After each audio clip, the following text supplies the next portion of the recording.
Hey, everybody, it's Liz joining you as usual from Central Virginia on the unceded lands of the Monacan Nation. And I am so happy that you're here with me today. And if you're a regular listener, bear with me because you know it's coming. I got to give a little quick plug here for my book, Home to Her, from the amazing team at Womancraft Publishing. It's available wherever you buy your books. This book is basically what I wished I'd had when I started learning about the sacred feminine. It includes a lot of historical evidence that I spent years researching, and it also includes a lot of my personal experiences as I began to understand who she is and why she is so relevant to our lives today. And there's also a lot of insights from my guests on the show that are in it too. So please, if it calls to you, check it out. And if you think you do want to buy it, I would encourage you to consider purchasing it directly from Womancraft, which is a really great woman-owned and run business, or order it from your local bookstore. And if you've read it and you enjoyed it, I would love to receive your favorable reviews. Reviews on Amazon and Goodreads in particularly are really helpful. And same goes for this podcast. If you like it and it would be in your joy, please consider taking a moment and rating it or leaving a review wherever you listen to your podcast. And in particular, reviews on Apple Podcasts are super helpful. If you do happen to do that, I'm so grateful. And I'll put all this in the show notes as a reminder, and let's get on with our show now, shall we? All right. So I've been following the work of my guest today for a while. Longtime listeners might remember one of my earlier episodes back in 2020 with Jyoti Ma, who is a founder of the Center for Sacred Studies, and she's also one of the conveners of the Council of 13 Indigenous Grandmothers. And that episode, I'll put it in the show notes because I've gone back and listened to it a few times since. There's just a lot of wisdom there. But one of the initiatives that Jyoti is involved with is called the Mother Earth Delegation of United Indigenous Nations, which brings together Indigenous leaders from around the world to protect sacred lands and champion Indigenous rights. These gatherings are available for you to join, and you can also watch them online afterwards. They're pretty special. So I'll put that in the show notes too. But my guest today is a member of that group. And so that's kind of how I found out about her work and her presence in the world. And I didn't tell her this, but she's kind of been on my podcast guest wish list for a while. I still have this, I actually have a really long list of podcast guests that I hope will come on. And it doesn't matter how long I've done this. I still kind of have this fangirl thing where I'm like, I don't know if I should reach out to people. So I'll wait until I'm feeling courageous and then I'll start reaching out to new guests. But anyways, as luck would have it, someone had read my book and happened to be my guest student. And so she reached out to me and offered to introduce us. And when things like this happen, that is always an automatic yes for me. So, and here we are. I have a tremendous amount of respect for her and her work in the world, and she's doing a lot. So we'll have to see what we can cover. But let me go ahead and introduce her to you now. Shawna Bluestar Newcomb of Shawnee, Lenape and Zapotec lineage has been opening hearts and minds across the world as an international speaker, visionary leader, intuitive healer, medium, spiritual guide, and mentor for changemakers. She is a delegate with the Mother Earth Delegation and has been a featured speaker at universities, global conferences, festivals, podcast, radio, and online summits. In her dedication to personal and planetary healing, she helps to lead a global movement with her father for conscious change, speaking out on the Domination Code, which we will talk about. Shawna offers a fresh perspective and approach to social and conscious change with her unique teachings on the Reverence Code, which we will also talk about.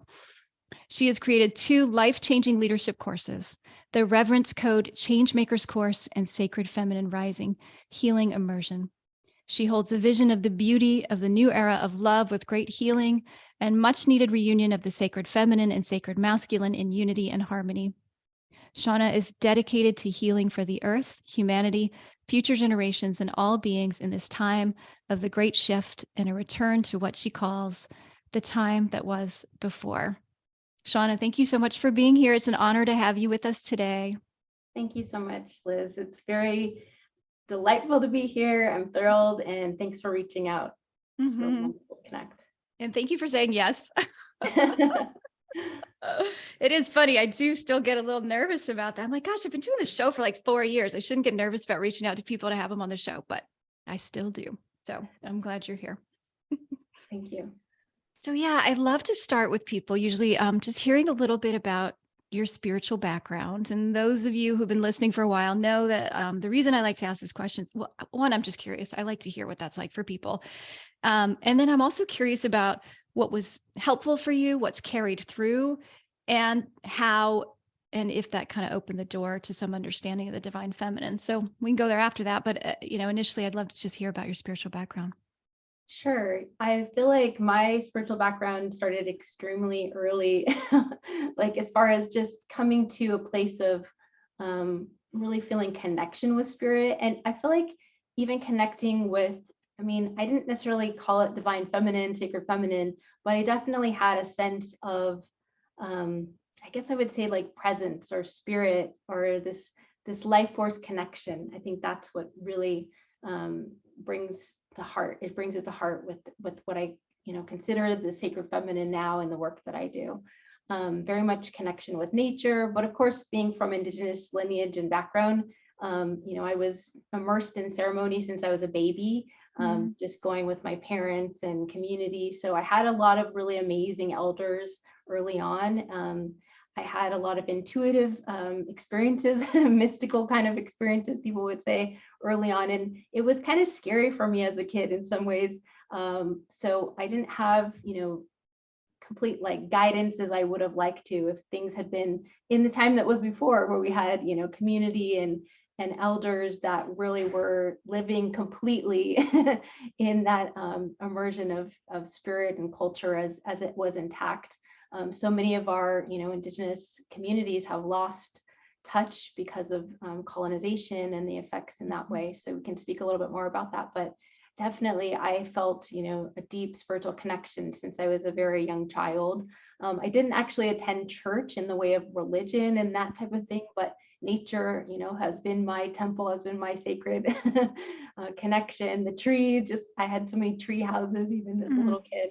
So very much, I feel like my connection with my intuition and just feeling spirit around me, like the life force energy all around me, has been very much a big part of my life for forever, as long as I can remember. And also just having really amazing women surrounding me. I had, my mom and my adopted aunties and grandmas from the community, multicultural community, but Indigenous elders, as I mentioned. So I feel like that really held me in this beautiful way of growing up. So I wasn't without challenges, of course, but I feel like that gave me a different perspective than a lot of people have today. Yeah. Yeah, definitely. Do you feel like those intuitive experiences that you had as a child, were those it's if you had a really close knit community, were those held and met like with your family members? Were they able That to? that's the thing, is actually on that level, like it's hard to explain on that side. On the intuitive level, I feel like I had mediumship abilities and dreams and experiences. And on that level, it was not something that I really knew who to talk to or how to be with. And that's what I said. If we had medicine people that were, Yeah. in our communities, like as it had been in the time that was before, I think that could have been something that would have been, like you said, mentored to me, helped me in that way. But in my community, we had a deep spiritual connection. We had sacred, we went to Sundance or we went to different ceremonies.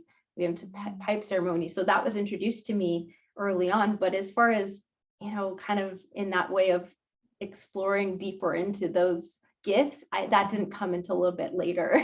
I had to work my way into that and actually find the courage. I think so. That's something that many women, regardless of our backgrounds today, that's something that we're all coming back to. And it's so much needed in these times. Oh, yeah, so true. Well, and yeah, I guess we can get into this. I want to go ahead and ask this now, though. As that opened up for you, like that understanding of your intuitive gifts and that value and the wisdom inherent in your intuition, do you feel like that went hand in hand with your understanding of divine feminine? Do those things feel connected to you, or what was that Absolutely. awakening like for you? Yeah. I really do feel like the more that I connected in with my intuitive, gifts and understanding and really this like opening, I feel like I would open and then I would close and open and close. And so maybe other women can relate to this, or even, feeling into what my purpose is and living a more spirit-led life. That, of course, can sometimes be there can be catalysts that bring that to fruition for us. And so I've had some of those kind of falling off or leaping off the cliff and like learning to fly kind of feeling. Mm-hmm. I've had some of those moments of greater awakenings. I always called them my spiritual upgrades. No, I Because like it's that. like, oh, I'm going through another one of these. And each time I learned so much through these growth spurts that are so important. And we're all going through that right now in this time of the great shift. But I feel like that has been something that I really leaned into more, probably like in my 20s. And actually in 2011, this is what was hard for me to talk about for the longest time, was I started having these really transmissions, or some people call channeled messages, spiritual messages. I feel like, how do songs arrive for people? In similar ways, they started to arrive for me in this way. But I do remember one experience that was so profound. And some people say, well, were you, in this deep meditation, or were you like in some kind of spiritual practice? And I actually was vacuuming, which is really hilarious to me. So it wasn't like I wasn't asking for it, but I literally had almost like this visceral experience, and I had this sense of needing to write, to be like a scribe. And I literally had this booming female voice, is the only thing I could describe it as. Kind of, I just felt like Gaia, divine feminine mother, was speaking to me. And so I got one of my first very big, profound messages about the great shift at that time. So that was in 2011. Wow. And it really, it shook me, literally, physically, it shook me. I felt very small, but I also felt like, I know I'm supposed to do something with this, but who am I? We all go through these. And so I didn't actually share that message. I wrote it down, because I am very clairaudient. I have a lot of these different gifts, but I wrote it down, and then I felt like, who can I even talk to about this? And interestingly, my dad is the one person that has been very much encouraging me, supporting me, and just saying, yes, let's celebrate this. This is amazing to, this is something that I see now. So many people have been experiencing messages, so many people, especially Indigenous elders throughout the world, but just common people, we're experiencing these messages. But I feel like it's these guideposts that are coming through for us to really follow the evolutionary leap that we're in right now. And there's a lot of support around us in the unseen realms, just as much as the seen realms, when we kind of come together in community for this connection. Mm-hmm. Well, I love that you named that this experience happened to you while you were vacuuming.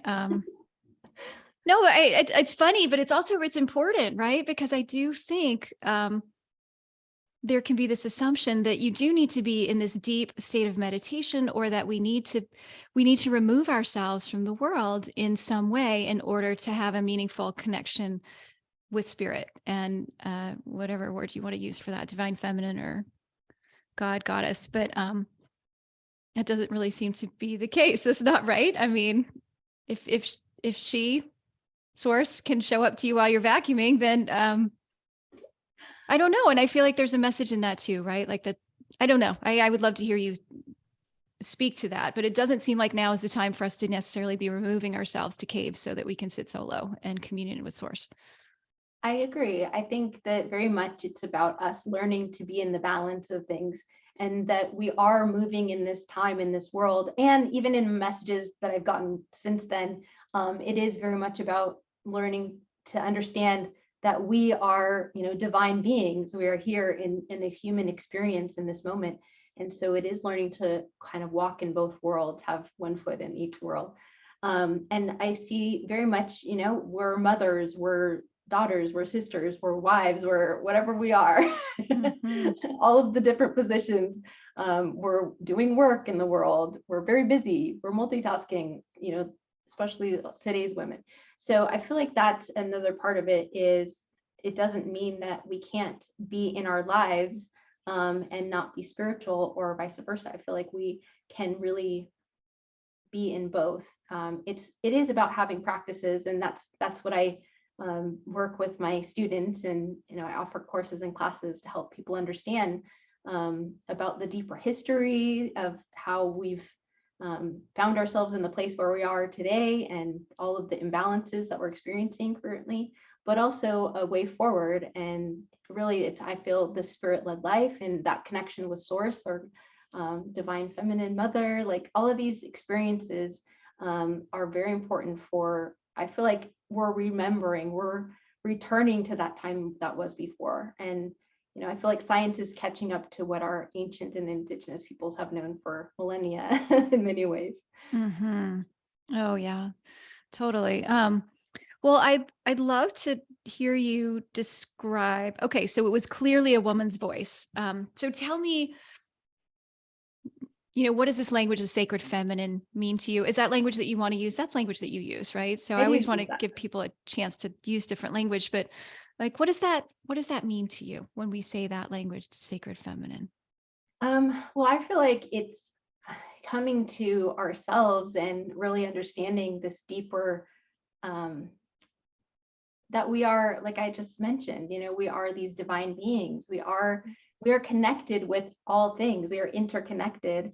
So many of the teachings that I feel like, have come from my indigenous communities growing up, I feel like that has been intact for me in terms of just having that understanding, the spirit in all things, that we are not separate. We are not separate from the waters or the trees, or we're connected. And we see our animal community as kin, as our sacred relatives. These Hmm. are the ways that, just seeing ourselves in the world as whole beings.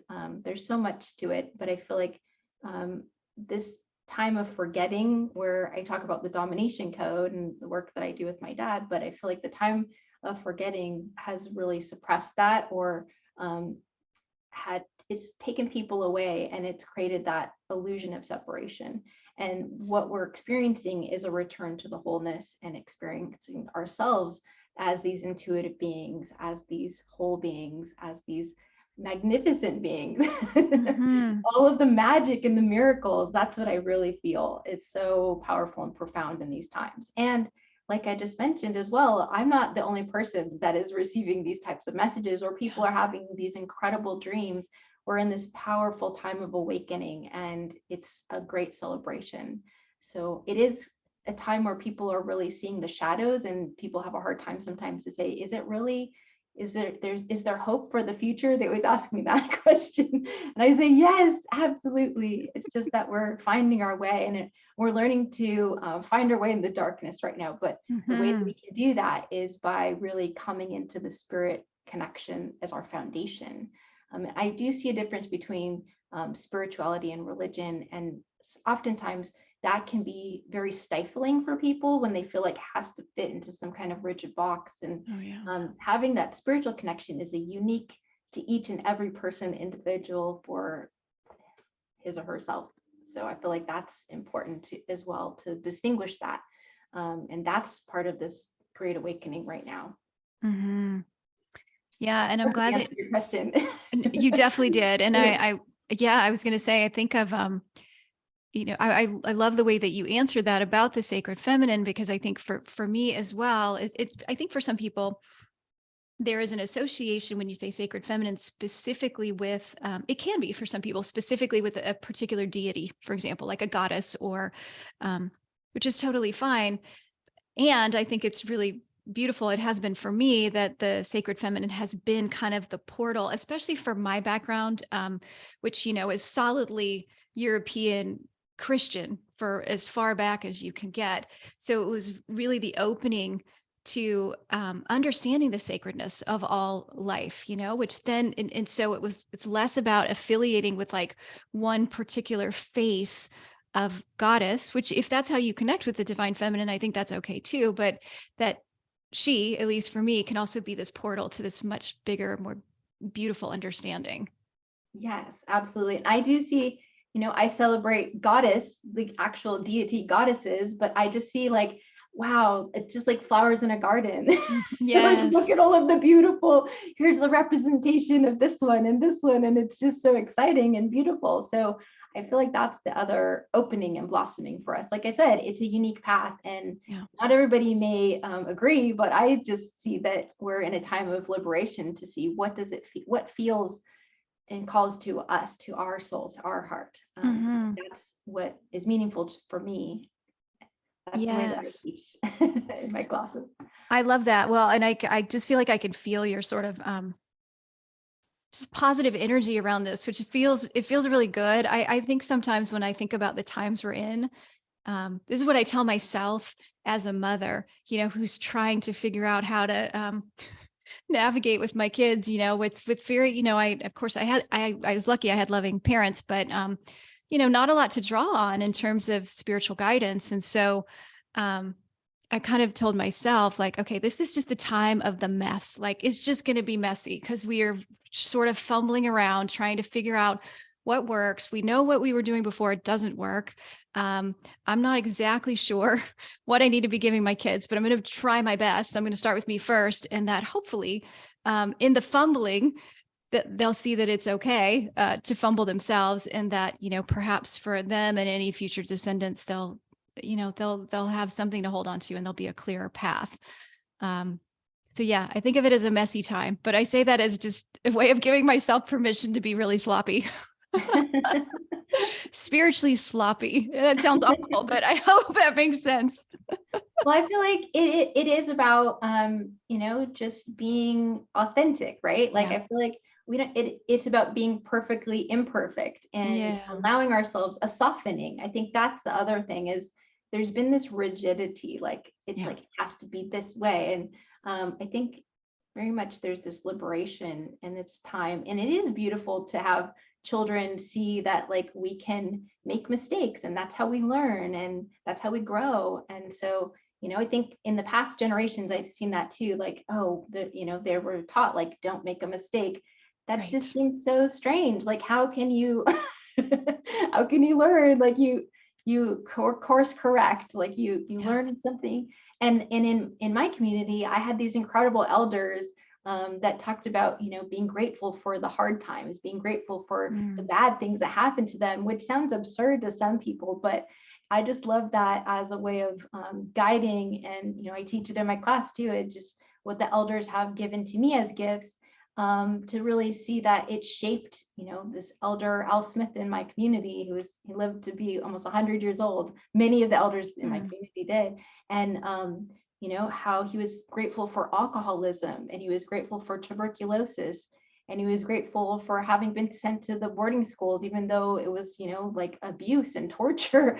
Yeah. So it wasn't a good experience that he was grateful for. He was grateful for the lessons and how he became stronger and how he persevered and all of the inner strength of character and spirit, really, and heart that it Mhm. brought for him. And they always had such an incredible sense of humor. That's what I love about Mm. the Indigenous elders. Mm. They've had very hard lives in many ways, Yeah. surviving through many things, but they always kept this incredible sense of humor. So Mm. maybe that's part of like the positivity that I Mhm. have. Yeah. I love that too. Well, and I feel like we're kind of speaking around it. So maybe now's a good time. I'd love to hear you talk a little bit about this, language that we used in your bio, which is domination code, like what you mean by that. Yes. Yeah. Well, I guess because it also is important that I like to share what I speak about in all of the work that I do, but I also do a lot of work with my dad, and I feel very honored and a sense of like I feel a lot of humbleness as well. Like, wow, I'm so grateful to be on this path. But my dad has been speaking about the domination code and really the doctrine of discovery and all of these issues that we see now, like with colonization. Things are coming up into the news about slavery and genocide and there's a lot around racism and really looking at the oppression and suppression of various groups of people, of women, certainly, of the divine feminine, certainly, spiritually, as far as being able to even be a Native person in the United States, in we were not allowed to have our ceremonies or speak our languages, and it was illegal. And many of these children were forcibly removed from our communities.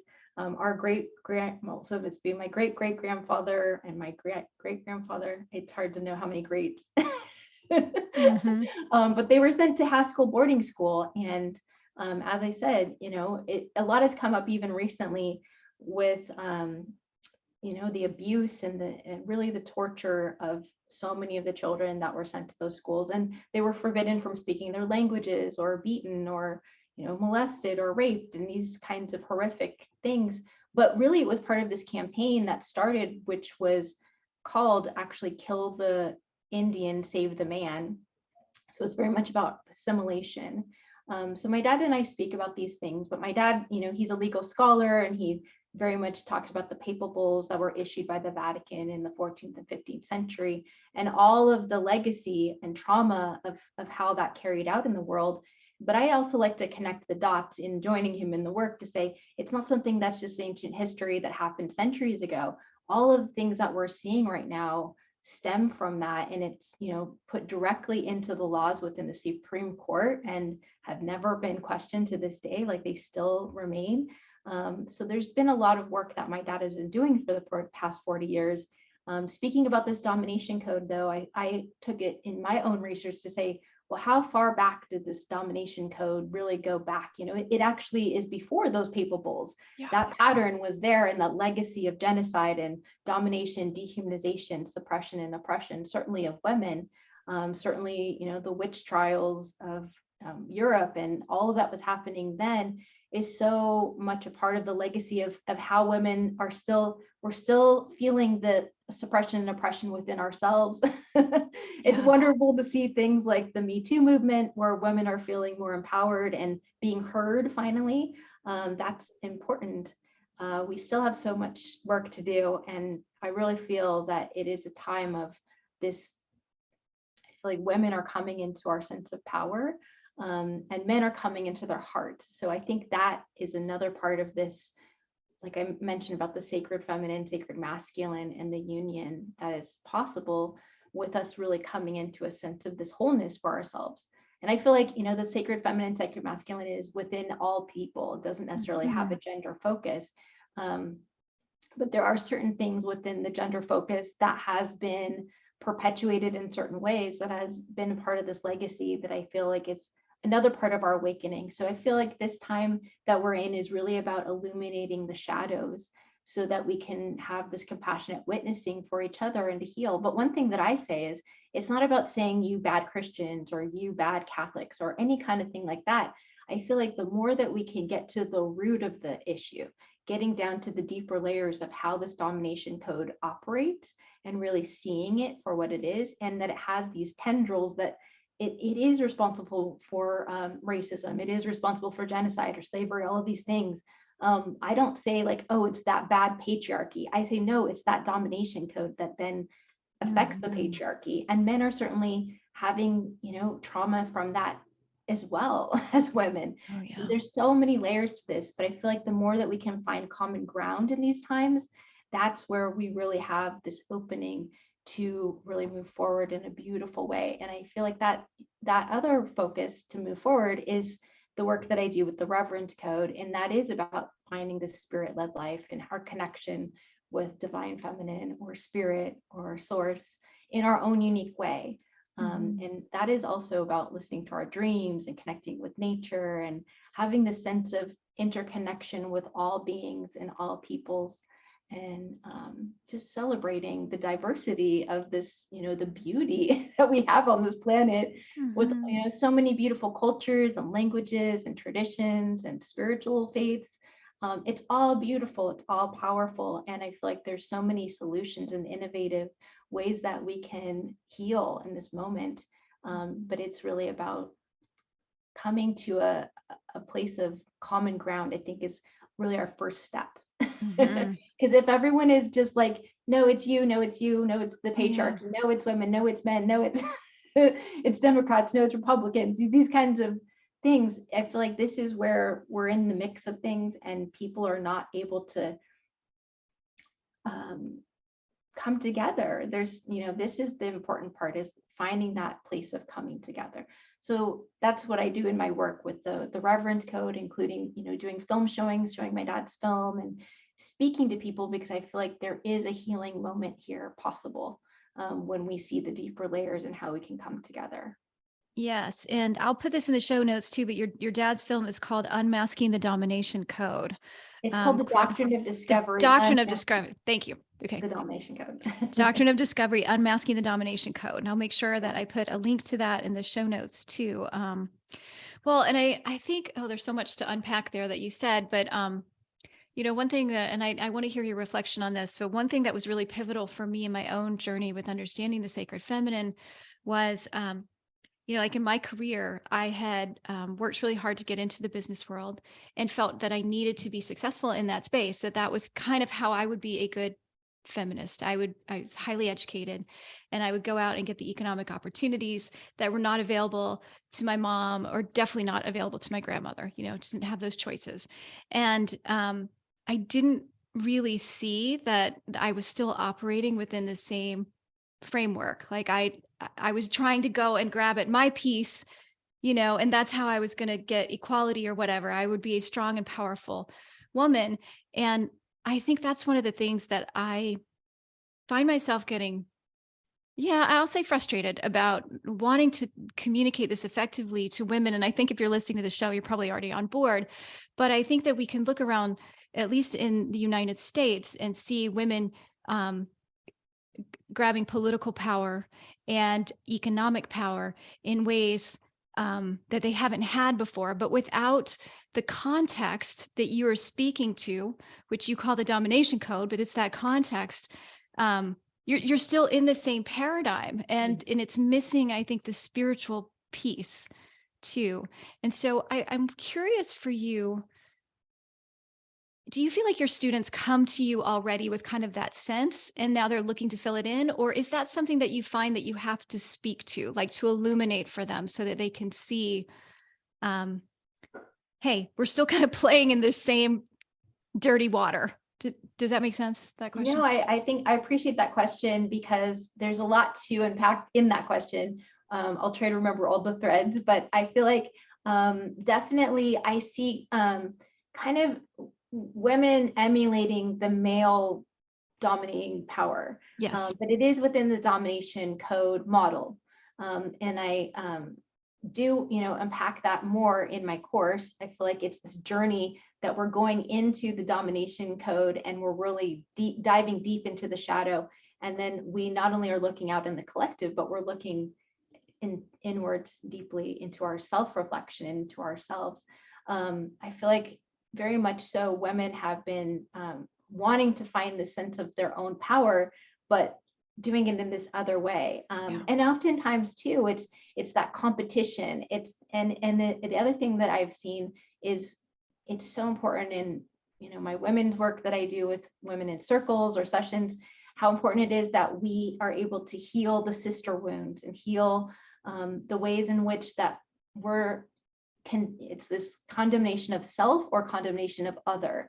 And I see it, this competition of women against women, Yes. Sister against sister, and jealousy, insecurity, all of these different pieces that are intertwined into it.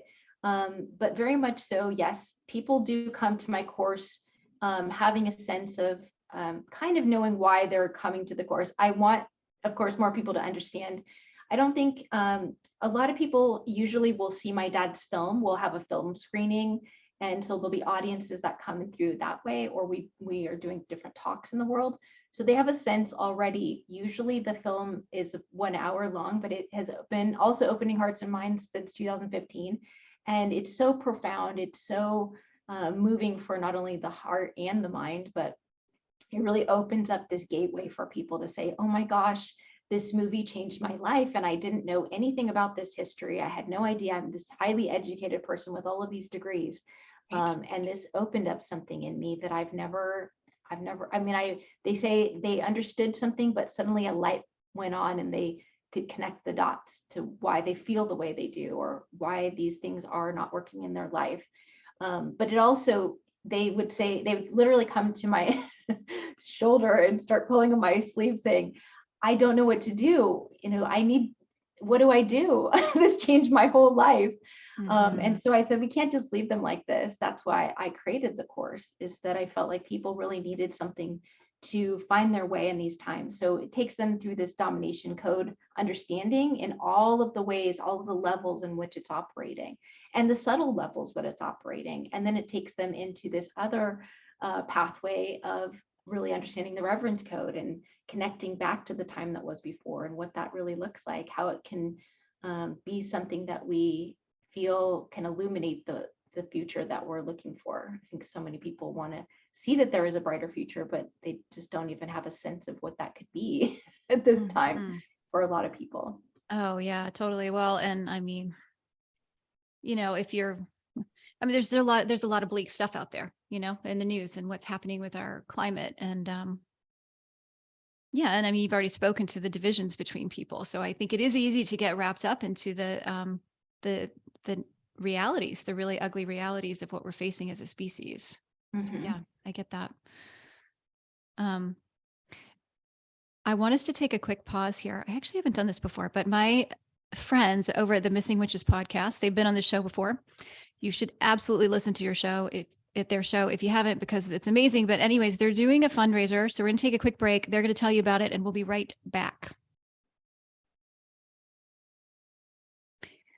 All right. And we are back. So let's talk, Shawna, some more about the Reverence Code. I love this language. How did you land on this? And can you, I know you've been talking to it a little bit, but can you expand upon that a little bit? Well, interestingly, I had been doing so much of my spiritual practice, really, finally opening, blossoming.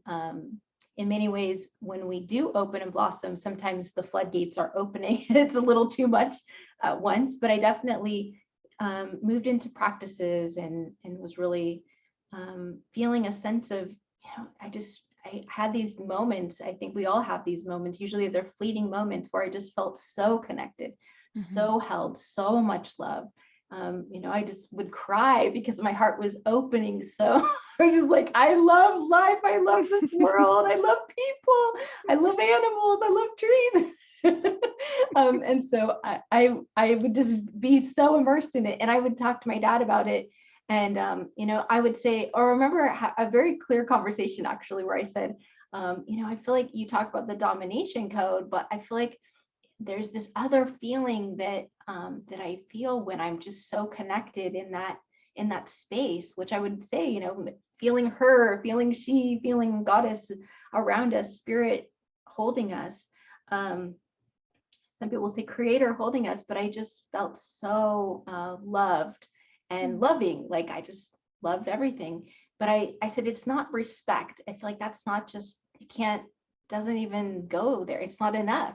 And it's not even awe and it's not wonder, but it's all together. And I said, the only word I can think of is reverence. I have this reverence for life. And I know that some people have misunderstood what reverence is, because I think they're looking at it in the religious sense, which again is holding that power over in that domination code understanding of things. But this is the opening. This is the vessel. This is the so my dad and I speak to that, like, the domination is usually over the suppression, oppression of things, but when you turn it upside down, it becomes the vessel and it's the sacred feminine. So I feel like it just was this complete surrender into that. And there's no words. I can't, even describe how beautiful, how wonderful it is. So I just said, that's what it feels like. I have so much reverence. And I said, you have the domination code. I feel like there's something else that's the reverence code. And I wanted to be able to share that with people. And I think that's been very, very life-changing for many people when I help them learn about it in the course that I do and different talks and with my work in the world today. I love that. I love that language. And I also love it feels like a reclamation. I have the same reaction to the word devotion. I think in a religious context, that feels like allegiance to dogma. And, but in another context, it is, it's like being in service to all of life. Like it can actually be a really beautiful thing. So, I love the way that you're using that word. I've heard you reference this a couple of times now. And so I wonder if you could speak to this too, this idea of the time that was before. Yes. Yeah. What do you mean by that? Well, actually, I received a message about it I could share a little bit about that, but I feel like, it's really speaking to this beauty in this time of harmony and balance. And I look at it, the time before colonization in indigenous peoples throughout Turtle Island is what we call it. Being able to just be free, our free and independent existence since time immemorial, and speaking our languages and having things intact and having our ceremonies and our connection with, like we're describing, our connection with creator and source and all living things, and that just being the way of life. So I very much feel, like I said, there was this systematic approach over, centuries, where there was this introduction of what I see as the Domination Code in my own research, taking my dad's research, but then going farther back and really, really exploring deeper into what they would consider prehistory, pre-civilization. And that's the magical time that I see is so important for us to really have an understanding of. Oftentimes, people in schools, people are taught like, oh, there's nothing before civilization. Oh my gosh. Yes. And so I feel like that's something we need a new origin story, is what I've been saying for a long time, to really look at the magic and the beauty and the balance and the harmony, and that the deep magical secrets that we are looking for right now are held in that time that was before. Yeah. I was just going to say quickly, because I don't want to say, I want you to keep going, but I feel like when we say civilization, right, which the word civil means we are, I don't have my dictionary in front of me, but I mean, you're interacting peacefully and kindly with each other. I almost feel like what we were talking about when we say civilization, the beginning of civilization, we're actually talking about the beginning of your dominance, like Exactly. as a paradigm. It's Absolutely. there's nothing civil about it. That's what's amazing. So looking at the history and looking at my dad's, scholarly research of 40 years, that's what he began to see. And that's what it's like opening Da Vinci's Code or something like that, where he was able to see within these legal documents, within the papal bulls, these, that were issued from the Vatican in the 14th, 15th century. That's when it started to really become this systematic approach. And, it's become the operating way of the planet, unfortunately. So I feel like that's something that we are experiencing, we're coming to terms with, but we don't really have a sense of what we can understand how it operates. But looking at, my dad will even look at etymology, and like you said, you don't have a dictionary in front of you, but he says, civilization, it actually means domination. So it is very much starting that course where, yes, it started things in that patterning in a very systematic way.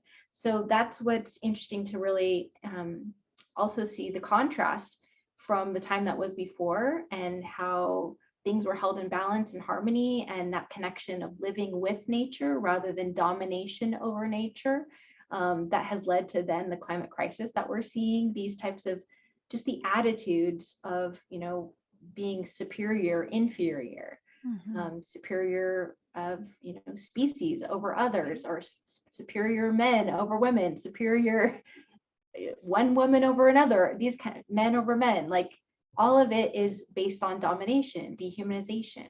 So these are patterns that are coming to our awareness. I say the shadows are coming to the light in order to be healed. The skeletons are out of the closet. Things are out from under the rug.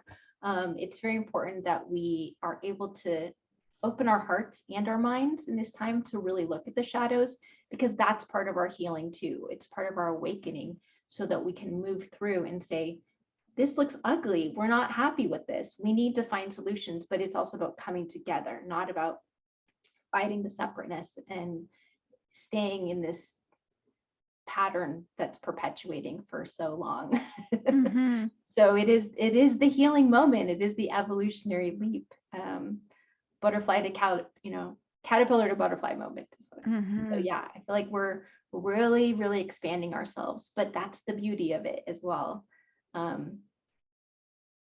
feel like we have so much that we can offer each other if we are opening our hearts, and that's really part of this time too, is the practice of that. Yeah. And I think that, what you're saying too, I'd love to hear you talk about this a little bit, is it feels like it's important to understand that if you're talking about the time that was before, like we are where we are, right? We're not going backwards. We cannot repeat the past or become who we were 20,000 years ago or whatever. It's just not possible. And I'm not even sure that, I don't know how you feel about this, but I'm not even sure that I know for certain, like the circumstances were so different, it would be impossible, but I'm curious, like for you, how you see that understanding of the time that was before, like, so we're not going backwards, but how does that inform us, or like, how does that relate to what you've also talked about, which is this idea of the great shift, like where we're headed, like how do those things kind of work together in your perspective? Yes. Well, a lot of it is also what's specifically in my spiritual messages that have come through. Mm. So I feel like there's a lot of guidance in signposts to navigate the times. But I feel like, there's even that spirit-led life, the practices, this understanding that we're not separate, this understanding that there's a way of upholding life and life systems by honoring the Reverence Code, by honoring our connection with Source, our connection with something that is spiritual, seeing the spiritual, the spirit within all things. I think that is very much foundational to honoring that time that was before, because I feel like people have come away from that and we've lost that sense of it. If people are living in a domination, dominate or be dominated is kind of the mantra, Hmm. unfortunately, then what does that lead to? So there's principles, there's very much, we have the original instructions that our original peoples talk about. And, they were given to us for a reason. They're very simple. Another thing came to me also that I talk about with the Reverence Code practices. I was at Mount Shasta, and I just remember having this very, very vivid dream. It was a table of contents, actually. So I've been saying for a long time, I'm going to be writing my book on the Reverence Code, but Mm. that it was a list of these practices that are very simple, Mhm. but they can help us in these times or in times when we're in crisis to come back into that sense of center, that sense of balance within ourselves, but also to be in harmony with others Mhm. and the natural world. I feel like that's another part of it. So it isn't necessarily about like going backwards. I feel like we're going forwards, but there's a lot more to the world than what is just tangible, physical, only on, like, that's so limiting. If Mhm. we're just, but like people will say that I've opened the door, they're seeing, like people call it 5D reality or whatever. Like we're in Mhm. a different reality, we're operating on a whole level. There's a whole perspective that's not even on most people's radar. Mhm. But sometimes we get these fleeting moments of it where we feel that awe, that wonder, that reverence Yeah. within ourselves. And it can be all of the time. That's what people don't realize, how Mhm. incredible life can be when we're tapped into it. I feel like we're plugging ourselves in, not to our cell phones, to social media, but we're plugging into Source, we're plugging into Mhm. her, we're plugging into Mother, Divine Mother. And that allows us to be like, spread our wings. That gives us fuel to be empowered, to live our passion, be on purpose. That's where true magic for our future and the innovation of what's needed right now for healing can really blossom. Mhm. Do you think, I'm trying to think about, oh, okay, so I want that. I want that. I want to feel plugged in all the time. I really do. And I do have those moments. I do have them frequently, but I do also find that it's challenging sometimes within, because we're still part of this paradigm, right? Like we have to be here. And most people I know have to participate in a capitalist system, for example, to pay for the food, and it's a harsh reality. I think for a lot of people who have lost all sense of community connection, and there are very little safe social safety nets for people, right? Like it isn't there. You fall. It's a harsh way of being. So I wonder, um, do you think it's possible right now to be, if you're kind of in that, we're still having to participate in this paradigm, if it's possible to feel that plugged in all the time? I want it to be yes. Can you? I say yes. Well, because it's like we talked about in the beginning, right? We said having being in balance, that we can be in the world and I could be vacuuming and I can have Yes. I can have Divine Mother just like Yes. Thank you here for you bringing it back. go. Yes. And I'm like, what is happening to me? But it's happening to a lot of people. And Yes. so, and I find, like I call it my spirit tweets. So I could be just driving along and I'm getting spirit tweets or messages or Yes. symbols or signs or source in Gaia is always speaking to me all of the time because I'm choosing to be, I'm saying yes. And I think that's a big part of it is I'm saying, yes, I'm ready. I want to be plugged in. I'm excited to be plugged in. And how can I be an instrument to bring healing and possibilities and magic and miracles to other people's lives? How can I, be here? I know that we all came here at this time to do our magic and do our good. And I definitely take that seriously. I've dedicated my life to that. So I say, and people in my course, they say it's life changing. They've said, like, I can't believe, well, some people come in and they feel like they haven't maybe for years or decades, or they've never really remembered their dreams. But that's something that I work on very much in my course, is helping to guide people to tune into their intuition, to tune into their dreams. That's very much a part of our, indigenous teachings, is being connected and having a sense of our dreams, because it's guidance. The ancestors, there's so much information there. There's so much that can come through as far as messages or support in many ways. And I just feel it's so beautiful to hear, people connecting in that way, or they're so excited that they're plugged in all of the things that are happening, or synchronicities or manifestations. And again, like this giddiness, this feeling alive. Mhm. that comes with that. So yes, it's not like I said, it's not that my life has not been without traumas. It's certainly, I've had some very, very hard times in my life.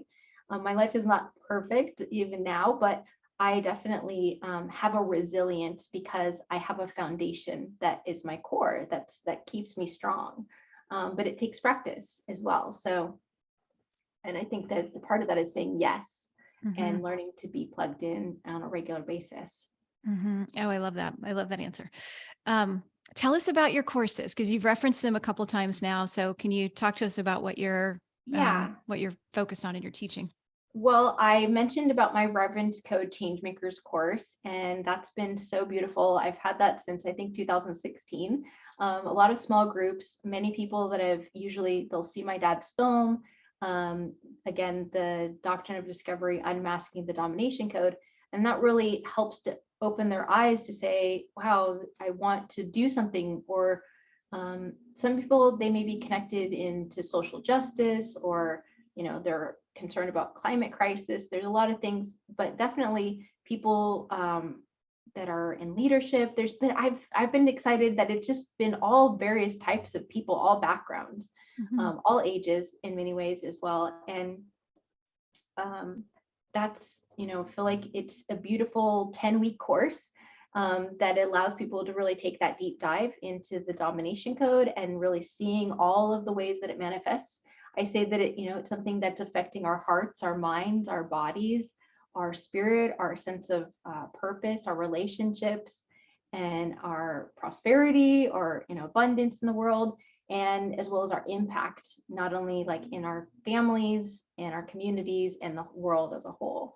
So all of these ways, but also the other side is that, the Reverence Code can also be this way of moving forward in the spirit-led life and having these practices and opening ourselves, blossoming into our highest potential, our highest possibilities, that having that plugged in feeling, that's been really magical for people to see both sides and walk the path.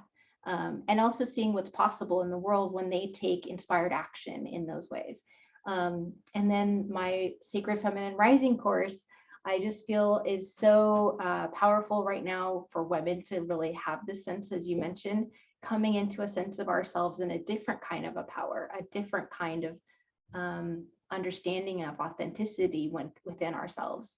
I thought I would read something actually. It's just on my website. Can I share that with you? Yeah, I would love that. Okay, so I feel like this is just a message. I wrote it a long time ago, like 2016 or something. Um, she is the one inside you, alive with wisdom and authentic power. She is the embodiment of creative genius and artistic self-expression. She is overflowing with vitality, radiance, joy, and abundance. She is bold, beautiful, and sexy, unapologetic in her sensuality, living from her greatness and speaking her truth. She is independent and free, but also deeply connected to her friends, loved ones, and community. She has tapped into the spark of the universe, trusting her intuition, sharing her spiritual gifts. She is full of passion, living her purpose, and takes pleasure in living life fully.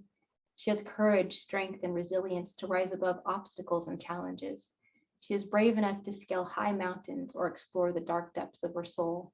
She knows, loves, and accepts herself on all levels and has the ability to light up a room. She is a change maker, a visionary, a luminary leader, inspired, giving, and in service to others. She is crystal clear on what she wants and goes for it without fear of mistakes.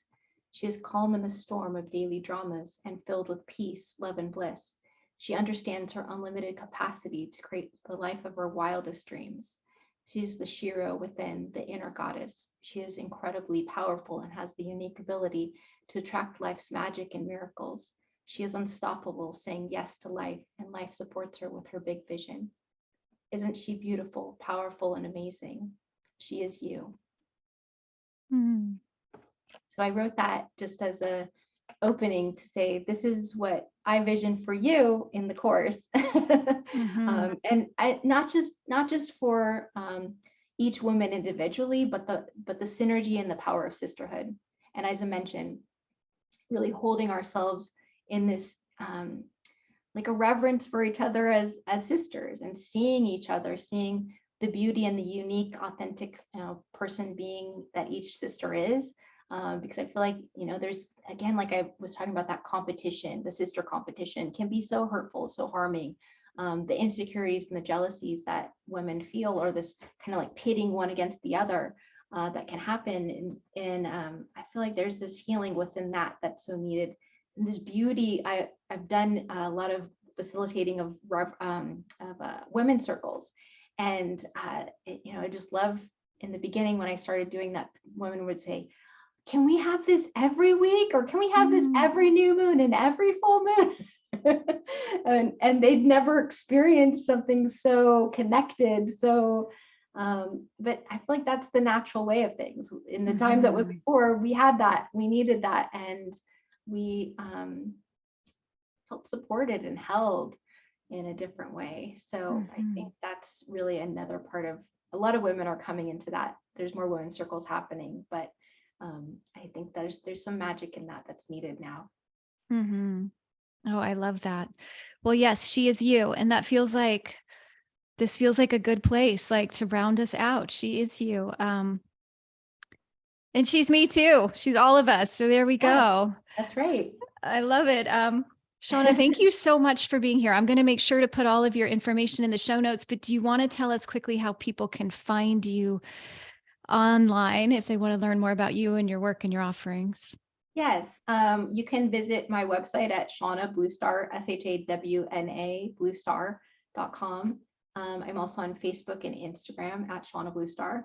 And I'll be starting my Sacred Feminine Rising Healing Immersion course.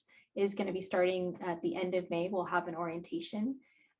So I'm really excited for that, and would love for you to join us. And we have our ongoing film showings that we do, and a lot of speaking events. And of course, our Mother Earth Delegation is very magical. I feel so much love. I feel like they're my soul family in so many ways.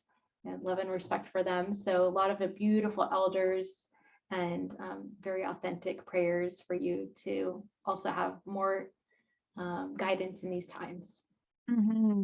Yes, and I will be sure to put all of that on the show notes. It's been an honor and a privilege to be in conversation with you. So thank you so much for your time. Thank you so much, Liz. Yeah. And thank you, all of you, as always, for listening. You know what? I would have these conversations even if you weren't listening, but it's so much more fun when I know that people are tuning in. So thank you for being here. And as always, if you like the show, you can subscribe to it. You can leave it a favorable review. You can tell your friends about it. You can do all those things. And until next time, take really good care of yourself. And I will talk to you again soon.